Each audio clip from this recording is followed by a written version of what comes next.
स्वयंपाकघरातील या घटकांचा वापर तुमच्या डिटॉक्स ड्रिंकमध्ये करा. अपचन, ॲसिडिटी, गॅस याचे त्रास होतील दूर. हळद, जी प्रत्येक दिवशी आपण जेवणामध्ये वापरतो. आता सध्या मार्केटमध्ये कच्ची हळद आलेली आहे. त्याचं डिटॉक्स ड्रिंक तुम्ही बनवून घेऊ शकता.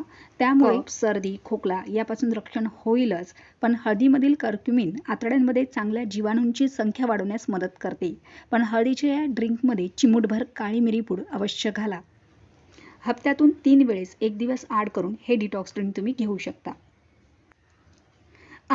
आले पोट साफ करण्याची प्रक्रिया जलद करते. गॅस, पोट फुगणे, उलट्या यासारख्या समस्यांसाठी ते फार उपयुक्त आहे. जेवणानंतर कोमट पाण्यात आले मिसळून घेतल्यास पचन सुधारते. जेवल्यानंतर लगेच बडीशेप 1 चमचा चघळल्याने स्नायूंना आराम मिळतो.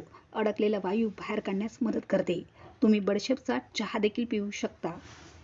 दालचिनी आतड्यांमधील हालचाल आणि रक्तामधील साखर नियंत्रण करण्यास मदत करते. सकाळी रिकाम्या पोटी दालचिनीचे पाणी सुद्धा तुम्ही घेऊ शकता. यापैकी एकावेळी एकच डिटॉक्स वॉटर बनवून घ्या. 15 दिवस 1 दिवस आड करून वापरा. त्याच्यानंतर दुसरं आणि फायदा झाला की बंद करा.